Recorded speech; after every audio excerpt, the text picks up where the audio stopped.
are you? I'm fine. I'm Sade. Sade, nice to meet you. I'm Samantha Mims. I'm a health educator at St. Francis College. Do you mind if I talk to you a bit about diabetes? Yes, that's fine. Okay, great. Today I'm going to use my Road to Health toolkit, and what we're going to use is the Williams family story. We have Ray, we have Angela, and type 2 diabetes runs in their family, and basically they say type 2 diabetes does not have to be our destiny. Do you have anybody in your family, or do you know anyone that has type 2 diabetes? My grandmother, she has type 2 diabetes. Okay, So, she yeah. overweight, perhaps? No, I just think it was her old eating habits, Mm-hmm. which also was led up to that. And also, I think it does run in our family as well. Okay, so. great. All right, well, today we're just going to discuss some few things about ways of preventing it. Okay. Do your family happen to discuss diabetes, talk about it? Not as often as we should. So, Okay. no, it's not a priority for us. If it comes up, So. Okay. Well, some things that type 2 diabetes can cause is stroke, blindness, cardiovascular disease, kidney disease, and also leads to amputations of the limbs. Type 2 diabetes affects our family, but it doesn't have to be the way of our health. Mm-hmm. There's multiple ways that you can actually prevent it, and we're just going to discuss that too. What are your risk factors? Do you have any? The way I eat and my cravings, those would be my main risk factors. So, yeah. Okay. Well, even those of us high risk can prevent or delay type 2 diabetes. You know, we have a sweet tooth. We have a lot of things that we like to eat. We don't like to give it up. But perhaps there is some ways that we can prevent it, even if we are high risk. And we're also going to discuss that too further. What do you think of when you hear making healthy food choices? Being more careful about what I'm taking in, Okay. reading nutrition facts, Mhm. stuff like that. Those would be my main top things when I hear making health choices, and also Okay. the way I exercise as well. So, Great. Well, we have today, they have a comparison of reduced fat milk and non-fat milk. Some things that we should look at when we're eating is the serving size, the portions, the calories, the daily percent value intakes, and even like the calcium, the vitamins, and things like that. Like small steps in eating and moving can lead to big rewards. yes. What kinds of foods do you eat? Like, what's your favorite food? My favorite all-time food will probably be macaroni and cheese, and Okay. I know it's unhealthy because of all the cheese that's in it, but, Well, that's actually great. Fats are hidden in all kinds of foods, and we really don't. Some of us aren't aware of that. We have macaroni and cheese here. What it says it's 4.5 teaspoons of fat, and that's a lot of fat, as you can see. Some things that you can do, maybe start eating low-fat macaroni and cheese. It says that it has 2.5 teaspoons of fat, which is lots of fat reduced from compared to The low original. fat and the original macaroni and cheese. So that's just something that you should take note yeah. of. What foods are high in fat? Do you happen to know any?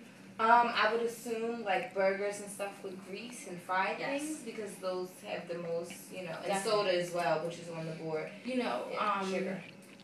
We tend to, we're college students or just people in general, and we happen to go out, we're hungry. When we're hungry, we think big. We go out to something fast food restaurants, for example, McDonald's. The real cost of value meals is high fat, calories, and salt. Basically, we try to up our meals, and it's not really good for us. We should think about how much we are taking in because it has a lot of hidden fats again. What can you do to cut? What are some things that you can do to cut out calories that you take? Just eat less, and I say cut out what I eat at a certain time, maybe like not after 9 or 7, maybe. That's Okay. one thing I would. All right. Well, Angela, she uses the traffic light method, and an example, red light means stop and think small, which is like compared to cakes or really high fat foods. Stop and think about how much you eat. Not saying you can't eat it, but kind of like have control over how much you're going to eat. The yellow light reflects on go slow, and like kind of think about how much you will eat. Like you can eat it again, but just like kind of slow down on how much you can take. And the green light actually shows an example of this. Actually pushes us to eat more, like more veggies, more fruits, and things like that. Eating healthier means making good food choices without sacrificing the taste of foods that we love. Yes. Do you know the serving sizes of foods? Like how much? No. Well, I heard if you can measure by your fist, but I'm not how sure that is. So Yeah, that's a good way, but this is actually even a better way. The light bulb. This equals to one serving size of vegetables. We can use a deck of cards to refer to the size of meat we should have, and we can use the ice cream scooper for cereal and rice and things such as that. Learning portion sizes are easy, but it can be very hard, but it's all about kind of having control of yourself. What are some benefits of being more physical activity? Like benefits of physical being more active? Well, as I see here, it says preventing type 2 diabetes if Yes. you're more active. So I try to stay more active, taking the steps rather than the elevator, walking the longer way to class versus the shortcut. So I try to balance it out. Okay. Yeah. Moving more may help prevent or delay type 2 diabetes. You like to get your blood flowing. It's very good that we take nightly walks, maybe perhaps instead of taking this the elevator, take the steps, once in a while, things like that. You understand? You Yeah, okay right yeah. now? Okay. There are no excuses, only choices, and each day I choose to take care of myself.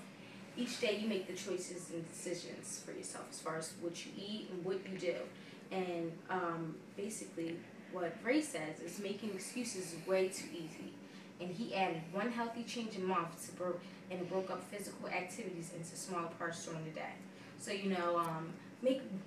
changes are very hard, and a lot of people don't like them, and it doesn't happen overnight, so it takes time. Yes. My rewards come from the small changes, one at a time. Yes. Like I said, small steps. It doesn't happen overnight.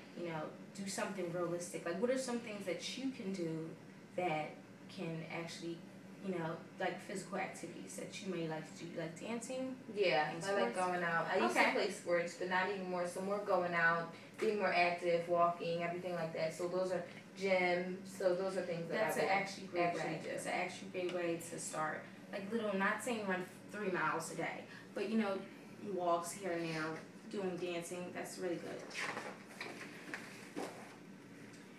How can I support?